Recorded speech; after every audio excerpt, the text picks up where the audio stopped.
All right, show of hands, who's had a conflict with their significant other? And if you're not raising your hand, then you're lying because it's impossible. Listen, every relationship has conflict. You got two people with different ideas. That's called conflict. But how we manage conflict really determines the health and strength of our relationships, and probably managing conflict may be one of the most difficult things to do in relationship. The problem a lot of couples are having when it comes to resolving conflict is they are unaware of all the different facets of this particular conflict and all that's going on within this conflict. So in today's video, I want to talk about 3 sides of conflict that are involved in every conflict you'll ever get into, and 3 questions to ask yourself about those 3 sides. That's today on Relationships.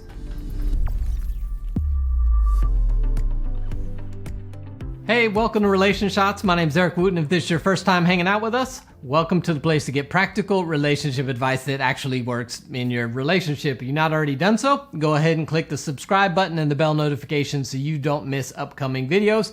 If you want a free guide to intimacy, hit the link in the description area below. If you're looking for a place to strengthen your marriage, I'll take you to a proven environment to help you get where you're trying to go in your marriage. It's our Altered Marriage membership. You can see that in the link below. You can be part of a community with all kinds of resources and tools that will help you strengthen your relationship.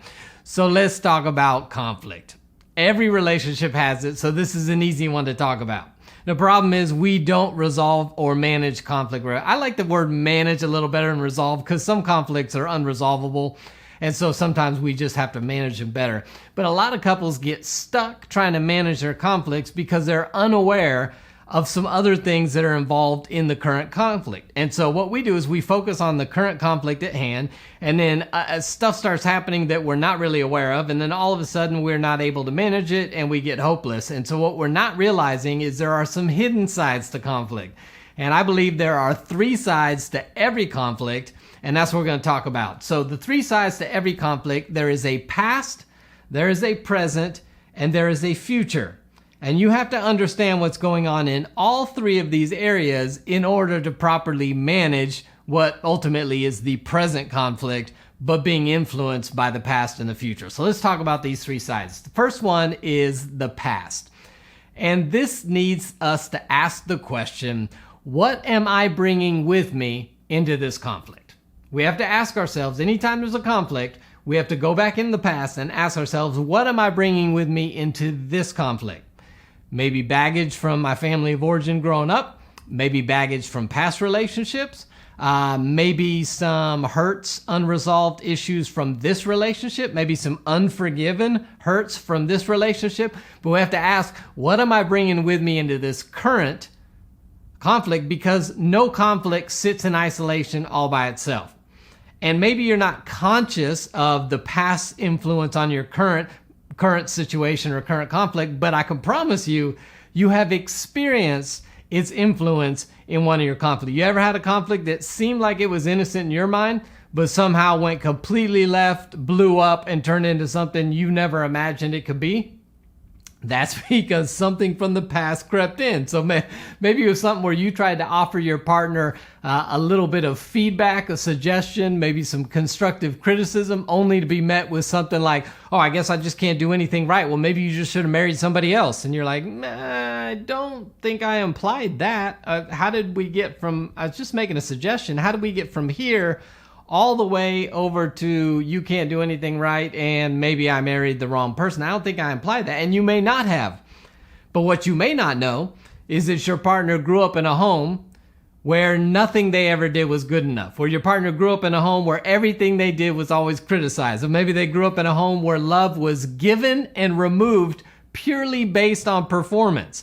So when you offer a suggestion, what's happening in their mind is not just the current suggestion, not just even the current relationship, but this mindset from the past that all of a sudden jumps in and makes their response much more exaggerated than what it should be because they've not dealt with some of that past stuff.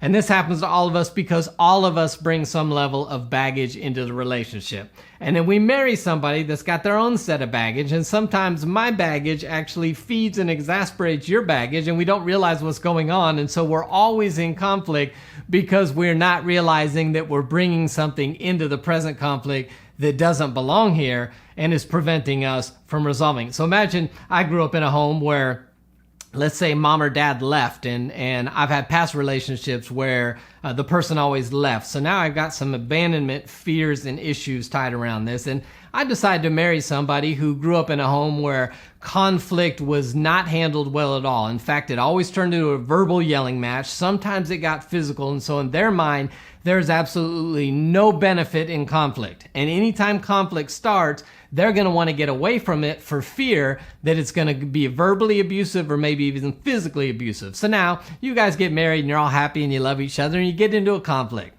So the person who grew up in the environment where it was always bad now begins to withdraw.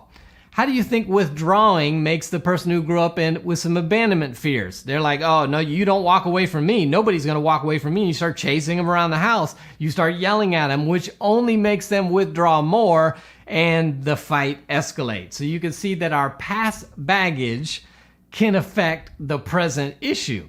Maybe you grew up or you've been in a relationship in the past where the person always held everything you did wrong over your head at a later date. And now you're in a healthy relationship. But when the person brings something to you, you don't want to admit you're wrong because you have fear that they'll bring it up and use it against you later. So you're always justifying. You're always making excuses. You're always explaining why what they felt you did wrong was not really what you were trying to do wrong. And you have a hard time taking responsibility and just going, my bad. I screwed up, because we all screw up. But you have a hard time saying, my bad, I screwed up, because you have a fear that this person will use your screw up. If you acknowledge it, they'll be like, remember, you told me last time you did screw up, see? And you have a fear that they'll use it against you. So when you're in a present conflict, it is not just that conflict, but you are bringing some stuff from the past into the present. So the first side of conflict is the past. And the second side of conflict is the present. And the question we have to ask is, what is the present issue at hand? What are we actually dealing with? And now what comes into play here is really more about how we manage conflict. Do we have some bad and unhealthy habits and how we're trying to manage it? Do we get defensive? What kind of negative characteristics come in? Do we withdraw? Do we stonewall? What do we argue? What are the things we do with the present conflict, as opposed to, are we doing healthy things? Like, are we validating? Are we seeking to understand? Are we empathizing? But we have this present issue, and we really want to try to stay on the present issue so we can resolve it. It may be stuff with in-laws. It may be talking about financial differences. It may be trying to get on the same page in the sexual relationship. It may be trying to figure out how you can communicate better. It may be about parenting, but the issue is a present relationship issue. And this is the side that we usually only focus on.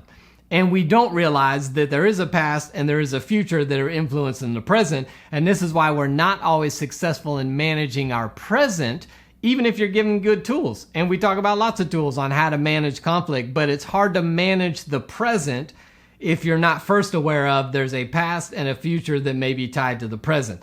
But the present issue is where most of us focus, and this is where we really got to develop good habits to be able to work out the present issue. So we've got the past, we've got the present, and then we've got the future. And the future side of conflict asks the question, what is the goal of this conflict? Because, this conflict is not in isolation, so what's the goal here? Am I just mad? I just need to vent? Do I just need to give you a piece of my mind? Hopefully, the goal of any conflict is resolution and greater connection in the relationship. Hopefully, our goals in every conflict are resolution, greater connection, greater understanding, and moving towards the future vision that we have. See, a lot of couples do not have a future vision for themselves, and so the present circumstance feels bigger than anything else. But if I've got a vision for where we're going, if I have a future goal, if I have a future vision in my relationship, then it helps me put perspective on the present situation. Listen, I do not need to get overly excited about this present situation because I know where we're ultimately going. I know we're going somewhere together, so I don't need to die on this hill maybe in every conflict. So having a future vision for your relationship helps put the current issue in the proper circumstance and perspective. And a lot of us, we don't do that because we've got no future goals. We don't know where we're going. We don't know where we're trying to get. And so because of that, every situation feels like the biggest thing in the world, and it becomes magnified way bigger than it is, right? Binoculars allow us to see clearly into the future, but they also block our vision from what's in front of us that might distract us. A magnifying glass is going to blow up what's in front of us right now to the point that it's a lot bigger than it really is. So the future side can often help us with the present circumstance by going, you know what, this is an issue, but ultimately this isn't going to keep us from where we're going. And so this is more of a speed bump than it is just something devastating, and we've got to have it. If you do not have that, this is where a lot of couples get stuck. Listen, if your present pain becomes greater than your future vision, you'll want to get out of the relationship. Because you don't have anything to look towards of where we're going. So you're going, this is too painful and I can't do this pain forever. I really don't know where we're going anyway. So I want to get out of the relationship. So having a vision of the future together as a couple is key for conflict. Now, it's not actually resolving a conflict, but if we have a shared vision, shared values, it helps us manage present conflicts in a much more healthy perspective than we do without it. So listen, every conflict you get into has a past, what am I bringing with me into it, has a present, what is the present issue at hand, and has a future, what is the goal of this conflict? Now the goal is for us to get where we ultimately want to be and for us to better understand one another, and so it puts it in better perspective. If you don't understand the three sides, you will always battle in the present, unaware of what's coming with you in the past, with no vision of where you want to go in the future. So next time you get into conflict, I want you just to pause, or maybe before you step into the conflict, I need to have a conflict. I need to have a discussion about something. It is a conflict. But first, what am I bringing with me into this? And if you can even ask yourself, I wonder what they're bringing in, so that maybe I can approach this in a better way. And then ultimately, what's our future goal? And if we know where we're going, let's keep what we're talking about right now in proper perspective.